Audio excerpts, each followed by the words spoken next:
Elon Musk said, "We are seeing the most disruptive force in history here. There comes a point where no job is needed. You can have a job if you want for personal satisfaction, but AI will do everything." Do you agree with this? Do you agree that the robots are replacing humans? They are eating away your jobs. There are many organizations where jobs are getting replaced with robots. From BPO to high-tech sector, team sizes are getting trimmed with the proliferation of AI.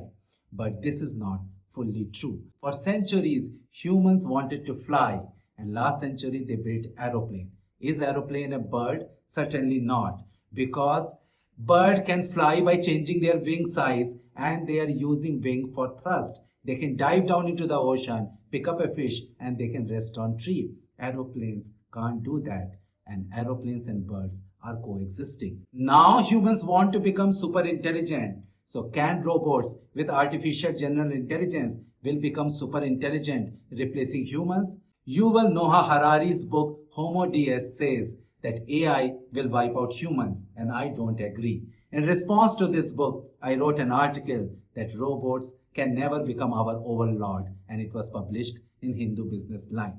Because this is not exactly black and white. There are some tasks which robots can do, and then there are many tasks which only humans can do. Because here comes Moravec Paradox handy. Hans Moravec in 1988 said, "It is comparatively easy to make computers exhibit adult level performance on intelligence tests, but difficult or impossible to teach them skills of a child when it comes to perception and mobility." It means that what humans have learned in the last 100,000 years, that is what robots can simulate. But what humans have learned before that in millions of years of evolution, that is difficult for robots to simulate. So let's take an example of when you go to pick up a coffee at work. Either you are going with your friends chit-chatting, or you are going alone looking at your mobile or thinking about some of those office work projects or meetings. You pick up a cup, you go to the coffee machine, take the coffee and go back to your work, and you do everything with the subconscious mind. It is not that you go and pick up the first cup and some of them take the tissue, wipe the cup. Some will look for black spot inside the cup. Some are going to look for the design, and some are going to look into if there is any crack is there or not. Then they go to the coffee machine, they put the cup, and then they select what type of coffee they want. Some impatient one take away the cup in between, and some of them then put it back when the water and milk and coffee is still pouring. And that is how they will proceed further with the sugar. This whole process humans are doing in a subconscious way, not like robots who are going to pick up the cup which is placed on that coordinate, and then they are going to take it up to the coffee machine and wait till the coffee is over. So it is all programmed. Now, if you see how you can program a robot with all these variations based on human behavior, it will be difficult and almost impossible. And that is what Moravec Paradox is all about. Humans have three types of brain. The oldest is reptilian brain, which supports our basic body function and fight and flight response, which is very difficult for robots to simulate. The second, we have mammalian brain, which is having emotions, memory and feeling, and at best robots can do a part of it. You might have read the news item that the last year Google fired an engineer who claimed that their chatbot Lambda is becoming Sentinel, that is a self-aware person having some feelings and emotions. Then comes the third brain, neocortex, which is also having cognitive function, which is problem solving skills, logic, data and analytical skills, and this is what robots are very good at, solving it. Sam Altman says that jobs are definitely going to go away, full stop. So what Elon Musk, Yuval Noah Harari and Sam Altman are saying, they are basically mentioning about the cognitive function of robots. So what can you do to make sure that your jobs are not impacted? These are disruptive times, and Roy Amara said, "We tend to overestimate the effect of technology in short term and underestimate the effect of technology in long term." So in disruptive times, we panic in short term and don't prepare well to face this disruptive time. More than a decade back, I went to South Africa and visited ostrich farm. My guide said that with the advent of automobile in 1930, this ostrich feather business went bankrupt because those fashionable large wind catching hats for women, they are unable to enter inside automobile. And those who want to ride an open automobile, the speed of wind blew it away. So they didn't prepare with this disruptive time. Similarly, in the last century, with the advent of digital technology, Kodak didn't adopt well and their famous film canister went out of business. So unless you don't prepare well for the disruptive times, your jobs will get impacted. So watch my video until the end, where I'm going to share 5 habits which you need to develop to face this disruptive time and ensure your career longevity. And if you have not already liked, shared and subscribed to my channel, which is having more than 150 videos, then please do it. First, learn 1 or 2 sensory motor skills. When I was growing up, I read one story where father was telling his son that learn 1 or 2 major skill which you can do it with your hand, and that will be very handy in your difficult times. Moravec is saying the same thing, that you have to learn 1 or 2 sensory motor skills because these skills will not be automated or replaced by robots. Say for example, carpentry, gardening, surgery, hairstyling, cooking, wine tasting, food tasting, mosaic art, teaching with activities and many other sensory motor skills.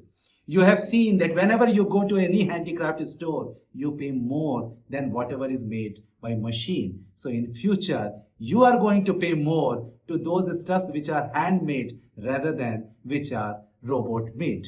So look what happened to NFT. 2 years back, digital art was priced very high, but now everything is crashed. Justin Bieber's Bored Ape art has crashed 97%. Second skill, learn language well. Whether it is English or any other language, you have to learn it quite well because that is how you are going to express yourself when you are writing prompt for ChatGPT or generative AI. Jaspreet Brinda said, yesterday coding was the new English, today English is the new coding. Rob Lennon said, the coolest new programming language is English. If it is written in language R, it means data science, Python for ML, and if written in PowerPoint, it is for generative AI. Third, be a better human being. When robots are trying to become human, humans must try to become a better human being. And what it means is that if you get any output from ChatGPT or generative AI, it is based on believability. It is based on plausibility. It means that you can believe the outcome. This outcome is possible, but it is not based on truth. And truth will be very expensive and pricey in future. Say for example, Reddit user iBreak Photos. They claim that the Samsung phone, which has an inbuilt AI, has created false crater in moon where none of them exist. Similarly, minor mistakes are okay because you are human. Spelling mistake, grammar mistake, pronunciation mistakes, they are all okay. So what you have to do is that you have to apply your right brain much more because left brain is where the cognitive function resides, and that is what robots are going to replace. But you have a right brain where there is a creativity, free thinking, intuitiveness, emotions and feelings.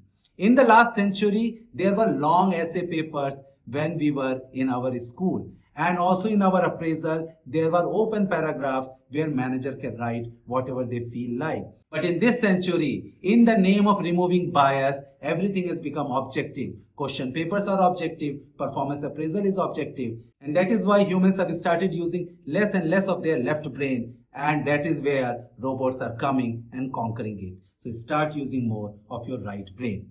Fourth, start using generative AI. Start playing with them, because that is your AI assistant. That is a productivity enhancer. If your management sees you as an average performer, with the help of AI assistant, your performance will improve. And if management thinks that you are a good performer, then with the use of AI assistant, you will become a better performer. But if a good performer is not using AI assistant, then an average performer with the help of AI assistant will become a better performer than a good performer in the past. It is very important for you to use this generative AI to create code, essays, video, art, even the sales pitch, marketing contract. But make sure that you don't put any confidential information in ChatGPT. Samsung Semiconductor asked their employees to use ChatGPT for productivity enhancer, but what they did, they put lot of trade secret, company confidential in ChatGPT, which got hacked and leaked. So just follow your company policy. Because this generative AI is a productivity enhancer, and that is why you are seeing, if in the past the team size of 40 can do a certain job, now a team size of 30 with the help of generative AI can do that job, and that is why some of those jobs are getting impacted. And fifth, up your game. Your performance should be in the top 30% in the team with the help of AI assistant, and also you need to broaden your knowledge, broaden your horizon. You need to look into the problem, and you need to look into what type of solution will be suitable, what type of technologies can fit into a particular solution piece, and that is how you can be a solution integrator. Because if you are narrowly focused,